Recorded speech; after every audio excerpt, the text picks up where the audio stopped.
ವಯನಾಡು ದುರಂತದಲ್ಲಿ ಕಳೆದು ಹೋದ ಸ್ನೇಹಿತನಿಗಾಗಿ ಹುಡುಕಾಡ್ತಾ ಇರುವಂತಹ ದೃಶ್ಯ ಮನಕಲಕುವಂತಿದೆ. ದುರಂತ ಸ್ಥಳದಲ್ಲಿ ಕನ್ನಡಿಗ ವಿನೋದ್ನ ಮನಕಲಕುವ ಕತೆ ಇದು. ಗುಡ್ಡದ ದುರಂತದಲ್ಲಿ ಹಲವರನ್ನ ವಿನೋದ್, ಶರತ್ ಹಾಗೂ ಪ್ರಜೀಶ್ ರಕ್ಷಣೆ ಮಾಡ್ತಾ ಇದ್ರು. ರಕ್ಷಣೆಗೆ ಹೋಗಿದ್ದಂತಹ ವಿನೋದ್ ಸ್ನೇಹಿತ ಶರತ್ ಇಲ್ಲಿ ಕಣ್ಮರೆ ಆಗ್ತಾರೆ. ಬಟ್ ಈಗಾಗಲೇ ಪ್ರಜೀಶ್ ಶವ ಪತ್ತೆ ಆಗತ್ತೆ. ಇವರು ಆ ನೀರಿನ ರಭಸಕ್ಕೆ ಕೊಚ್ಕೊಂಡು ಹೋಗೋಕ್ಕೂ ಮುಂಚೆ ಅನೇಕರ ಜೀವ ಉಳಿಸಿದ್ರು ಅನ್ನೋದು ಕೂಡ ನಾವು ನೋಡಿದ್ವಿ. ಕೇರಳದಲ್ಲಿ ಸಂಭವಿಸಿರ್ತಕ್ಕಂಥ ಭೂಕುಸಿತದಿಂದ ಸಾಕಷ್ಟು ಕುಟುಂಬಗಳು ಕಣ್ಮರೆಯಾಗಿವೆ. ಮತ್ತು ಸ್ನೇಹಿತರನ್ನು ಕಳೆದುಕೊಂಡವರು ಕೂಡ ಸಾಕಷ್ಟು ಜನ ಇದ್ದಾರೆ. ಇದೀಗ ಕನ್ನಡ ಮೂಲದ ವ್ಯಕ್ತಿಯೊಬ್ಬ ಆತನ ಸ್ನೇಹಿತನಿಗಾಗಿ ಇಂದೂ ಕೂಡ ಹುಡುಕಾಟ ನಡೆಸ್ತಾ ಇರ್ತಕ್ಕಂಥದ್ದನ್ನು ನಾವು ಕಾಣ್ತಾ ಇದ್ದೀವಿ. ನೀವು ದೃಶ್ಯಗಳು ಕೂಡ ಗಮನಿಸ್ಬೋದು.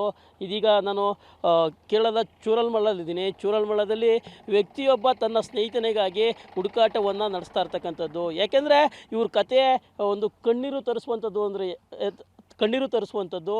ಯಾಕೆಂದರೆ ರೆಸ್ಕ್ಯೂ ಮಾಡಲು ಹೋದಂಥ ಸ್ನೇಹಿತನೇ ಇದೀಗ ಕಣ್ಮರೆಯಾಗಿರ್ತಕ್ಕಂಥದ್ದು. ಇವರು ಕನ್ನಡ ಮೂಲದ ವಿನೋದ್ ಅಂತಲೇ ಹೇಳ್ಬೋದು. ಇವರು ಸಾಕಷ್ಟು ಜನರನ್ನು ಈಗಾಗಲೇ ರೆಸ್ಕ್ಯೂವನ್ನು ಮಾಡಿದ್ದಾರೆ.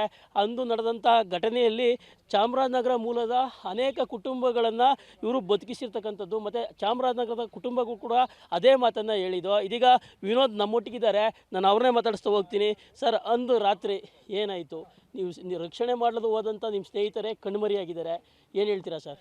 ಸರ್, ಅವತ್ತು 1 ಗಂಟೆ ಆಗಿರಬೇಕು ಸರ್. 1 ಗಂಟೆಗೆ ನಮ್ಗೆ ಹಸುಗಳಿದ್ದಾವೆ. ಆ ಕಡೆ ಹಸು ಕೀಸಿದಾಗ ನಾವು ಫಸ್ಟ್ ನೋಡಿದಾಗ ನೀರು ಬರ್ತಾಯಿತ್ತು. ಸೊ ನಾನು, ನಮ್ಮ ತಾಯಿ, ನಮ್ಮ ಮಾವನ ಮಗ, ಅವ್ರ ಅಮ್ಮ 4 ಜನ ಹೋಗಿದ್ದೆ ಸರ್. ಹೋಗಿದ್ದಾಗ ನನ್ನ ಹಸುನ ಬಿಚ್ಚಾಕಕ್ಕೆ ಹೋಗಿದ್ದು.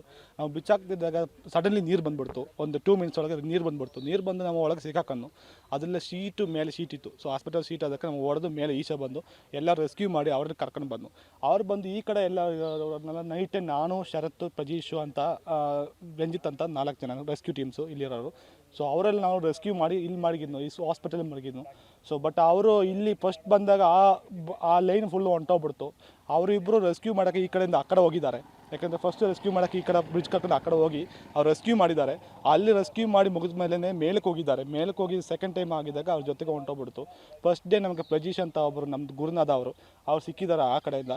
ಸೆಕೆಂಡ್ ಟೈಮ್ ಬಂದು ಅವ್ರು ಶರತ್ ಅಂತ ಇನ್ನೂ ಇವತ್ತು 7 ಡೇಸ್ ಆಯ್ತು ಸರ್. ಇವತ್ತು ಸರ್ಚ್ ಮಾಡ್ತಾ ಇದ್ದೀವಿ, ಇವಾಗ ಸಿಕ್ಕಿಲ್ಲ. ಅವ್ರು ಹುಡುಕ್ತಾ ಇದ್ದೀವಿ. ಮತ್ತು ತಂದೆ ತಾಯಿಯವ್ರು ನೋಡ್ಕೊ ಬಂದೆ. ಯಾಕಂದರೆ ಅಷ್ಟು ಕ್ಲೋಸ್ ಫ್ರೆಂಡ್ಸ್ ಸರ್. ನಮ್ಮ ಜೊತೆಗೆ ಇದ್ದರು, ಉಂಡು ತಿಂದು ಎಲ್ಲ ಬೆಳಗಿದ್ರು ಜೊತೆಗೆ ಇದ್ದರು. ಅವ್ರಿಗೆ ಗೊತ್ತು, ನಮ್ಮ ಇಲ್ಲರಿ ಎಲ್ಲರಿಗೂ ಗೊತ್ತು ನಮ್ಮನ್ನು. ಸೊ ಹಂಗಿರೋದು ಅವನು. ಬಟ್ ಅವನು ಸಿಕ್ಕಿಲ್ಲ. ಅವ್ರ ತಂದೆ ತಾಯಿಯವರು ತುಂಬ ಅಳ್ತಾ ಇದ್ದಾರೆ. ಏನು ಮಾಡೋಕ್ಕಾಯ್ತಲ್ಲ, ಏನು ಹೇಳೋಕ್ಕಾಯ್ತಲ್ಲ, ಹಂಗಿದ್ದಾರೆ. ಇನ್ನೂ ಹುಡುಕ್ತಾ ಇದ್ದೀನಿ. ಅವ್ನು ಬೋಡಿ ಸಿಕ್ಕಿದ್ರೆ ನಮಗೆ ಸಮಾಧಾನ ಸರ್. ಅವ್ರು ಸಿಕ್ಕಿದೆ ಅಂತ ಇನ್ನೂ ಸಿಕ್ಕೇ ಇಲ್ಲ ಸರ್. ಅವನು ಎಲ್ಲಿದ್ದಾನೆ ಏನು ಗೊತ್ತೇ ಇಲ್ಲ ಸರ್ ನಮಗೆ. ಸರ್, ಯಾಕೆಂದರೆ ಈಗಾಗಲೇ ಪ್ರಜೀಶ್ ಅವರು ಕೂಡ ರಕ್ಷಣೆ ಮಾಡಿದಂಥ ಸಂದರ್ಭದಲ್ಲಿ 30 ಜನರನ್ನು ರೆಸ್ಕ್ಯೂ ಮಾಡಿದರು.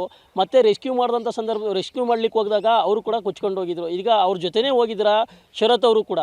ಹೌದು ಸರ್, ಅವ್ರ ಜೊತೆಗೆ ಇಬ್ಬರೂ ಹೋಗಿದ್ದರು ಸರ್. ಅವರು ಇಬ್ಬರು ಅಂದರೆ ಈ ಕಡೆ ಇದ್ದರು ಸರ್. ಅವರು ಈ ಕಡೆಯಿಂದ ಅವರು ಇಬ್ಬರು ಬಂದು ಕಾರ್ ಇಲ್ಲಿ ಸ್ಟಾಪ್ ಮಾಡ್ಕೊಂಡು ಇಲ್ಲಿಂದ ಬ್ರಿಡ್ಜ್ ಕ್ರಾಸ್ ಮಾಡ್ಕೊಂಡು ಆ ಕಡೆ ಹೋಗಿದ್ದರು ಸರ್. ಇಬ್ಬರು ಹೋಗಿದ್ದಾಗ ಈ ಪ್ರಜೀಶ್ ಅಂತ ಸ್ವಲ್ಪ ದಪ್ಪಾಗಿದ್ದಾರೆ ಸರ್. ಅವರು ಸ್ವಲ್ಪ ಆರೋಗಿದ್ದಾರೆ.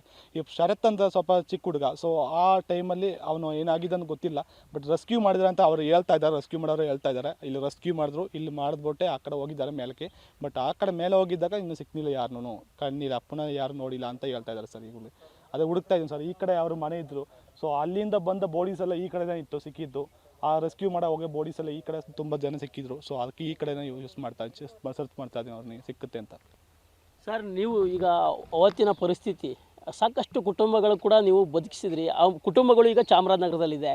ಆ ಬಗ್ಗೆ ಏನು ಹೇಳ್ತೀರಾ ಸರ್, ಬದುಕಿಸಿದ ಬಗ್ಗೆ? ಸರ್, ಅದು ಜೀವನ ಅಂದರೆ ನಮ್ಗೆ ಗೊತ್ತಿಲ್ಲ ಸರ್. ಯಾವ ಶಕ್ತಿ ಸಿಕ್ತೋ, ಯಾವುದು ಗೊತ್ತೋ, ಯಾವುದೋ ಏನೂ ಗೊತ್ತಾಗಲ್ಲ ಸರ್. ಯಾಕಂದ್ರೆ ಸಡನ್ಲಿ ಆಗಿದ್ದು. ಆ ಟೈಮಲ್ಲಿ ನಾವು ಏನು ಮಾಡಬೇಕು, ಎಂತ ಮಾಡಬೇಕು ಗೊತ್ತಿಲ್ಲ. ಫಸ್ಟ್ ನಮ್ಮ ಜೊತೆಗಿರೋರು ಫಸ್ಟ್ ರೆಸ್ಕ್ಯೂ ಮಾಡಬೇಕು ಅಂತ ತಿಳ್ಕೊಂಡಿದ್ದೆ. ಸೊ ಆ ಟೈಮಲ್ಲಿ ಎಲ್ಲ ರೆಸ್ಕ್ಯೂ ಮಾಡಿದೆ.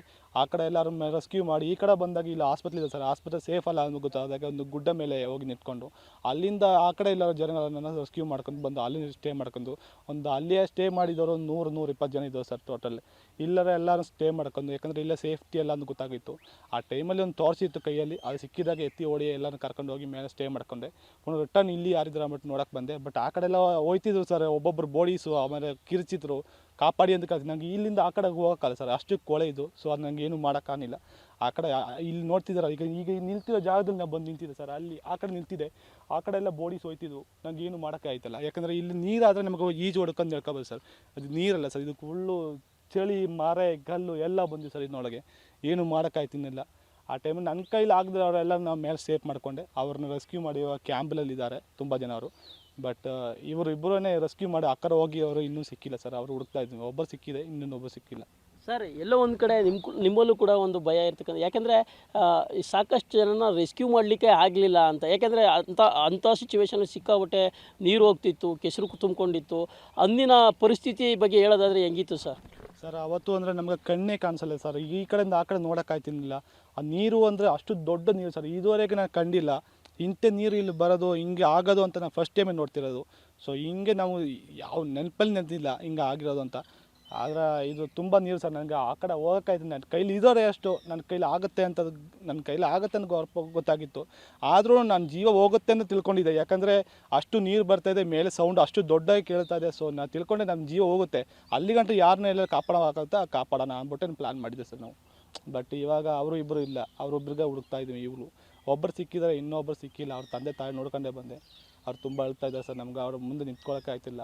ಈಗಲೂ ಕಾಲ್ ಮಾಡ್ತಾನೆ, ಇನ್ನು ನೋಡಬೇಕು ಅಂತಾರೆ ಸರ್. ನಾವು ಮುಂದೆ ಹೋಗಿ ನಿಂತ್ಕೊಳ್ಳೋಕೆ ಆಯ್ತಿಲ್ಲ ಸರ್. ನಮಗೆ ಹೆಂಗೆ ನಿಂತ್ಕೊಳ್ಳೋದು ಸರ್? ಅವ್ರು ತುಂಬ ಅಷ್ಟು ಅವ್ರು ಹೇಳ್ತಾ ಇದ್ದಾರೆ ಸರ್, ನೀ ಜೊತೆಗೆ ಇದ್ದಲ್ವಾ, ನೀ ಕಾಪಾಡ್ಕೊಂಡೆ, ನೀನು ಅವನು ಕಾಪಾಡಬೇಕು ಅಂತೆಲ್ಲ ಹೇಳ್ತಾ ಇದ್ದಾರೆ. ಏನು ಮಾಡೋದು ಸರ್, ಅವ್ನು ಕಾಪಾಡೋಕ್ಕಾಗಲಿಲ್ಲ ಸರ್. ಈಗ ಸ್ನೇಹಿತ ಎಲ್ಲಿದ್ದಾನೆ ಅಂತಲೇ ಇನ್ನೂ ಕೂಡ 7 ದಿನ ಆದರೂ ಗೊತ್ತಾಗ್ತಾ ಇಲ್ಲ ನಿಮಗೆ. ಗೊತ್ತಾಯ್ತಿಲ್ಲ. ಪ್ರತಿ ರೆಸ್ಕ್ಯೂ ಟೀಮ್ ಜೊತೆ ಹೋಗ್ತಿದ್ದೀರಾ, ಹುಡುಕ್ತಿದ್ದೀರಾ ಪ್ರತಿದಿನ ಕೂಡ ನೀವು? ಹೌದು ಸರ್, ಅವ್ರ ಜೊತೆಗೆ ಎಲ್ಲೆಲ್ಲಿ ಹೋಗ್ಬೇಕು ಅಂತ ಅಲ್ಲಿ ಸುಜ್ಜಿ ಪಾರ ಕೆಳಗೆ ಹೋಗೋಕ್ಕಾಗಲ್ಲ ಸರ್. ಅಲ್ಲಿ ನಾರ್ಮಲಿ ರೋಪ್ ಕಟ್ಕೊಂಡು ಹೋಗ್ಬೇಕು. ನಾವು ಕರ್ಕೊಂಡು ಹೋದೆ ಸರ್ ಅವ್ರನ್ನ, ಬನ್ನಿ ಸರ್ ಈ ಕಡೆ ಹೋಗಿ ನೋಡೋಣ ಅಂದ್ಬಿಟ್ಟು ಅವ್ರನ್ನ ಕರ್ಕೊಂಡು ಹೋಗಿ ಕೆಳಗೆಲ್ಲ ನೋಡಿದೆ ಸರ್. ಅಲ್ಲೆಲ್ಲೂ ಸಿಕ್ಕಿಲ್ಲ. ಅಷ್ಟು ರಿಸ್ಕಲ್ಲಿ ತಗೋತಿದೆ, ಬಟ್ ಇವಾಗಲೂ ಸಿಕ್ಕಿಲ್ಲ. 7 ಡೇಸ್ ಆಯಿತು, ಇವಾಗಲೂ ಹುಡುಕ್ತಾ ಇದ್ದೀನಿ, ಇನ್ನೂ ಸಿಕ್ಕಿಲ್ಲ ಸರ್. ಎಲ್ಲಿದ್ದಾರೆ ಅಂತ ಗೊತ್ತಿಲ್ಲ ಸರ್. ಒಂದೇ ದಿನ ರಾತ್ರಿಯಲ್ಲಿ ಇದ್ದಂಥ ಸ್ನೇಹ ಈಗ ಎಲ್ಲ ಕಣ್ಮರೆ ಆಗಿಬಿಟ್ಟಿದೆ ರಾತ್ರಿ. ಅದನ್ನು ನೆನೆಸ್ಕೊಂಡ್ರೆ ನೀವು ಏನು ಹೇಳೋಕ್ಕೆ ಇಷ್ಟಪಡ್ತೀರಾ? ಸರ್ ಇದು ಇವಾಗ 7 ಡೇಸ್ ಸರ್, ನೀನು ನಿದ್ರೆನೇ ಮಾಡೋಕ್ಕಾಯ್ತಿಲ್ಲ. ಕಣ್ಣು ಮುಚ್ಚಿದ್ರೆ ಮುಂದೆ ಬರ್ತಾ ಇದ್ದಾನೆ. ನನಗೆ ನಿದ್ರೆ ಮಾಡೋಕ್ಕಾಯ್ತಿಲ್ಲ, ಯಾಕೆಂದರೆ ಅವ್ನ ಬೋಡಿ ಸಿಕ್ಕಿದ್ರೆ ನನಗೆ ಗೊತ್ತಾಗುತ್ತೆ ಅವನು ಇದನ್ನ ಅಂತ. ಆದರೆ ನನಗೆ ನಿದ್ದೆನೂ ಮಾಡೋಕ್ಕಾಯ್ತಿಲ್ಲ, ಊಟನೂ ಮಾಡೋಕ್ಕಾಯ್ತಿಲ್ಲ, ಯಾವುದೂ ಮಾಡೋಕ್ಕಾಯ್ತಿಲ್ಲ. ಎಲ್ಲಿ ಸರ್ ಅಲ್ಲಿ ಮುಂದೆ ಬರ್ತಾ ಇದ್ದಾನೆ. ನಾನು ಕಣ್ಣು ಮುಚ್ಚಿದ್ರು ಮುಂದೆ ಬರ್ತಾ ಇದ್ದಾನೆ. ನೈಟು ಜೊತೆಗೆ ಇದ್ರು ಸರ್, ಅಷ್ಟು ಜೊತೆಗೆ ಇದ್ರು. ರಾತ್ರಿ ಎಲ್ಲ ಮಾತಾಡಿದ್ರಾ? ರಾತ್ರಿ ಎಲ್ಲ ಕಾಂಟ್ಯಾಕ್ಟ್ಲೇ ಇದ್ರು ಸರ್, ನಾವೆಲ್ಲ ಕಾಂಟ್ಯಾಕ್ಟ್ಲೇ ಇದ್ನು. ಲಾಸ್ಟ್ ಮೆಸೇಜ್ ಮಾಡಿದ್ದ, ನಾನು ಕ್ಯಾಂಪ್ಗೆ ಹೋಗ್ತೀನಿ, ನನ್ನ ಅವ್ರ ಅಪ್ಪ ಅವರನ್ನೆಲ್ಲ ಕ್ಯಾಂಪ್ ಚೇಂಜ್ ಮಾಡಿದ್ರು ಸರ್. ನಾವೆಲ್ಲ ಹೋಗಿ ಚೇಂಜ್ ಮಾಡ್ಕೊಂಡು ಅವ ಹೋಗ್ತೀನಿ ಅಂತ ಹೇಳಿದೆ ಸರ್. ಬಟ್ ಅವ ಕ್ಯಾಂಪ್ಗೆ ಹೋಗಿದೆ, ಫಸ್ಟ್ ರೆಸ್ಕ್ಯೂ ಮಾಡೋಕೆ ಆ ಕಡೆ ಹೋದೆ ಸರ್. ಬಟ್ ಅವನ ಜೀವ ನೋಡ್ನಿಲ್ಲ, ಅವ ಆ ಕಡೆ ರೆಸ್ಕ್ಯೂ ಮಾಡೋಕೆ ಹೋಗಿದ್ದ ಸರ್. ಈಗ ಬೇರೆ ಜೀವವನ್ನು ಉಳ್ಸಕ್ಕೆ ಹೋದಂಥ ವ್ಯಕ್ತಿನೇ ಈಗ ಜೀವಂತವಾಗಿ ನಾಪತ್ತೆಯಾಗಿದ್ದಾರೆ, ಎಲ್ಲೂ ಇದ್ದಾರೆ ಅನ್ನೋದೇ ಗೊತ್ತಾಗ್ತಾ ಇಲ್ಲ. ಫೈನಲಿ ಕೊನೆಯದಾಗಿ ಶರತ್ ಅವ್ರ ಬಗ್ಗೆ ಏನು ಹೇಳ್ತೀರಾ ಸರ್? ಸರ್ ಅವನು ಅಂದರೆ ಇಲ್ಲಿ ಚೂನಮಲ್ಲಿ ಅಷ್ಟು ದೊಡ್ಡ ಮಾತು ಗೀತು ಯಾರು ಜೊತೆಗೆ ಮಾಡಲ್ಲ. ಯಾಕಂದರೆ ಅವನದು ಸಪ್ರೇಟ್ ಕ್ಯಾರೆಕ್ಟರ್ ಸರ್. ನಮ್ಮ ಜೊತೆಗೆ ಫ್ರೆಂಡ್ಸ್ ಜೊತೆಗೆ ಎಲ್ಲ ಮಾತಾಡ್ಕೊತಾನೆ, ಚೆನ್ನಾಗಿರ್ತಾನೆ, ಎಲ್ಲ ಜೊತೆಗೆ ಇರ್ತಾನೆ. ಈ ಪ್ರಜೀಶ್ ಅಂತ ಅವ್ರನ್ನ ಚೂರ್ನಮಲ್ಲೆಲ್ಲ ಮುಂಡಕ್ಕಾಯಿಯಲ್ಲೇ ಕೇಳಿದ್ರೆ ಮೇಪಾಡಿಗಂಟ ಕೇಳಿದ್ರೆ ಅವ್ರು ಎಲ್ಲರೂ ಗೊತ್ತು. ಯಾಕಂದರೆ ಅಷ್ಟು ದೊಡ್ಡ ಮನುಷ್ಯ ಅವರು. ಯಾವ ಕಾರ್ಯ ಇದ್ರೂ ಆ ಮುಂದೆ ಬಂದು ನಿಂತ್ಕೋತಾರೆ. ಅವರು ಹಂಗ ಮನುಷ್ಯ. ನಮಗೆ ಗುರು ಅನ್ನೋದವರು, ನಮ್ಮ ಗುರು ಅಂದರೆ ನಮ್ಮ ಶರತ್ ಪ್ರಜೀಶ್ ಅಂತ ಅವರ ಗುರು ನಮಗೆ, ಪ್ರಜೀಶ್ ಶರತ್ ಅವ್ರಿಗೆ. ಆಗ ನಾವೆಲ್ಲ ರೆಸ್ಕ್ಯೂ ಟೀಮ್ಸು ಅವರೇ ಹೇಳಿದ್ರು ನೈಟು ಇವತ್ತು ಏನೋ ನಡೀತೆ, ಇವತ್ತು ನೈಟ್ ಏನೋ ನಡೀತೆ. ಸೊ ಅವರು ಅಂದರೆ ಅವರು ಮಲೆಯಲ್ಲೇ ಜೀವನ ಮಾಡ್ತಿದ್ದಾರೆ, ಅಲ್ಲಿ ಮಲೆಯಲ್ಲೇ ಜೀವನ ಮಾಡ್ತಿದ್ದಾರೆ. ಸೊ ಅವ್ರಿಗೆ ಡೌಟ್ ಬಂತು, ಯಾಕಂದರೆ ತುಂಬ ನೀರು ಅಲ್ಲಿ ಬರ್ತಾ ಇದೆ. ಸೊ ಇವತ್ತು ಏನೋ ನಡೀತೆ, ಏನಿದ್ರು ನಾನು ಕಾಲ್ ಮಾಡ್ತೀನಿ, ನೀನು ಫೋನ್ ಕೈಲಿ ಹಿಡ್ಕೊ, ಫೋನ್ ಚಾರ್ಜ್ ಮಾಡಿಕೊ, ಏನಿದ್ರು ನಾನು ಕಾಲ್ ಮಾಡ್ತೀನಿ ಅಂದ್ಬಿಟ್ಟು ಸರ್. ಅವತ್ತು ನೈಟು 11:30 ಇಲ್ಲಿಂದ ಹೋಗಿ ಮನೆಗೆ ಹೋಗಿ ಸ್ಟೇ ಮಾಡಿದ್ದವರು. ಅವತ್ತು ಮನೆಗೆ ಹೋಗಿ ಸ್ಟೇ ಮಾಡಲ್ಲ, ಅವ್ರ ಬಂಧುಗಳ ಮನೆ ಇದೆ ಅಲ್ಲಿ ಅಟ್ಟಮಲ ಅಂತ, ಅಲ್ಲಿ ಸ್ಟೇ ಮಾಡ್ಕೋತ ಅಂತ ಹೇಳಿದರು. ಶರತ್ ಬಾಬು ಮತ್ತು ನಾನು ಕಾಲ್ ಮಾಡಿಬಿಟ್ಟು ಇಲ್ಲಿ ಹಾಸ್ಪಿಟಲ್ ಸ್ಟೇ ಮಾಡ್ತೀನಿ ಅಂತ ಹೇಳಿದ. ಬಟ್ ಇವರಿಬ್ಬರೂ ಇಲ್ಲಿಂದ ಫಸ್ಟ್ ಟೈಮ್ ಹೋಗಿದ್ದು. ಅವ್ರು ಹೋಗಿಲ್ಲ ಅವತ್ತು ನೈಟು, ಇಲ್ಲೇ ಸ್ಟೇ ಮಾಡ್ಕೊಂಡು ಇಲ್ಲೇ ನಿಂತಿದ್ದಾರೆ, ನೈಟಲ್ಲಿ ನೋಡ್ತಾ ಇದ್ದಾರೆ. ನೀರು ಬಂದು ಫಸ್ಟ್ ಟೈಮ್ ಅವರು ಅಲ್ಲಿಂದ ಆ ಕಡೆ ಹೋಗಿ ರೆಸ್ಕ್ಯೂ ಮಾಡಿ ಆ ಕಡೆ ಮೇಲೆ ಹೋಗಿ ರೆಸ್ಕ್ಯೂ ಮಾಡೋ ಟೈಮಲ್ಲಿ ಸರ್ ಸೆಕೆಂಡ್ ಟೈಮ್ ಬಂದಿದ್ದು. ಫಸ್ಟ್ ಟೈಮ್ ನಾವೆಲ್ಲ ನೀರೊಳಗೆ ಇದ್ನು. ಸೊ ಅದೆಲ್ಲ ರೆಸ್ಕ್ಯೂ ಮಾಡಿ ನಾವು ಈಚೆ ಬಂದು ನನ್ನ ಫ್ಯಾಮಿಲಿ ಎಲ್ಲನೂ ಕರ್ಕೊಂಡು ಈಚೆ ಬಂದೆ. ಆ ಕಡೆ ಎಲ್ಲನೂ ಸೇಫ್ ಮಾಡಿಕೊಂಡೆ. ಸೆಕೆಂಡ್ ಟೈಮ್ ಬಂದಾಗ ನಾವು ಇಲ್ಲಿ ಬಂದಾಗ ಸೆಕೆಂಡ್ ಟೈಮ್ ಈ ಬ್ರಿಡ್ಜೆಲ್ಲ ಹೋಗಿದ್ದು, ಅಲ್ಲಿಗಂಟ ಏನು ಬ್ರಿಡ್ಜ್ ಹೋಗಿಲ್ಲ. ಸೊ ಇಲ್ಲಿಂದ ಆ ಕಡೆ ಅವರು ಹೋಗ್ಬಿಟ್ಟು ರೆಸ್ಕ್ಯೂ ಮಾಡಿದ್ದಾರೆ. ಅವರು ರೆಸ್ಕ್ಯೂ ಮಾಡೋ ಟೀಮಲ್ಲಿ ಹೇಳಿದ್ದಾರೆ ನಮಗೆ, ಅವ್ರ ಜೊತೆಗೆ ಇದ್ದರು ಸರ್. ರೆಸ್ಕ್ಯೂ ಮಾಡಿದ್ರು ಎರಡನೇ ಟೈಮಲ್ಲಿ ಅವರು ಅಷ್ಟು ತುಂಬ ಧೈರ್ಯ ಸರ್. ಅವ್ರಿಗೆ ಏನು ನೋಡಲ್ಲ ಸರ್, ಅವರು ಅಂಥ ಕ್ಯಾರೆಕ್ಟರ್. ಅವರು ಏನು ಇದ್ರೂ ಮುಂದೆ ಹೋಗ್ತಾರೆ, ಮುಂದೆ ನಿಂತ್ಕೋತಾರೆ ಅಂಥ ಟೈಮ್ ಸರ್. ಆಗ ಮುಂದೆ ಹೋಗಿ ಅವ್ರು ನಿಂತ್ಕೊಂಡು ಅವ್ರು ರೆಸ್ಕ್ಯೂ ಮಾಡೋ ಟೈಮಲ್ಲೇ ಅವ್ರ ಕೈಯಿಂದ ಹೋಗಿದೆ ಸರ್. ಇವರು ಕೈ ಹಿಡ್ಕೊಂಡು ಮುಂದೆ ಹೋಗಿದ್ರಲ್ಲ ಸರ್, ಆ ಟೈಮಲ್ಲಿ ಬಂದ್ಬಿಟ್ರಲ್ಲ. ಸೊ ಗಲೀಜು ಇದು ಗೊರ ಇತ್ತು. ಗೊರ ಇದ್ದಾಗ ಅವ್ರಿಗೆ ಏನು ಮಾಡೋಕ್ಕಾಗಿಲ್ಲ, ಓಡೋಕ್ಕಾಗಿಲ್ಲ, ಏನು ಮಾಡೋಕ್ಕಾಗಿಲ್ಲ. ಅವ್ರ ಜೊತೆಗೆ ಹೋಗ್ಬಿಟ್ರು ಸರ್. ಓಕೆ, ಇದಿಷ್ಟು ವಿನೋದ್ ಅವರ ಮಾತುಗಳಾಗಿರ್ತಕ್ಕಂಥದ್ದು. ಯಾಕೆಂದರೆ ರಾತ್ರಿ ಎಲ್ಲ ನನ್ನೊಟ್ಟಿಗಿದ್ದಂತಹ ಸ್ನೇಹಿತ ಶರತ್ ಅವರು ಬೆಳಿಗ್ಗೆ ಆದರೆ ಇಲ್ಲ, ಯಾಕೆಂದರೆ ರೆಸ್ಕ್ಯೂ ಮಾಡಲು ಹೋದಂಥ ಸಂದರ್ಭದಲ್ಲೇ ಸಾವನ್ನಪ್ಪಿರ್ತಕ್ಕಂಥ ಸಾಧ್ಯತೆ ಇದೆ. ಅವರನ್ನು 7 ದಿನದಲ್ಲೂ ಕೂಡ ಹುಡುಕಾಟ ಮಾಡ್ತಾ ಇದ್ದೀನಿ. ಅವರ ಮೃತದೇಹ ಆಗಲಿ ಅಥವಾ ಅವರ ಕುರುಹು ಆಗಲಿ ಇನ್ನೂ ಕೂಡ ನನಗೆ ಸಿಕ್ಕಿಲ್ಲ ಅನ್ನೋ ನೋವನ್ನು ತೋಡ್ಕೊಳ್ತಾ ಇರ್ತಕ್ಕಂಥದ್ದು. ಕ್ಯಾಮ್ರಾಮನ್ ನಿತಿನ್ ಜೊತೆ ವಿಜಯ್ ಕುಮಾರ್, ಪಬ್ಲಿಕ್ ಟಿವಿ, ಚೂರಲ್ಮಲ.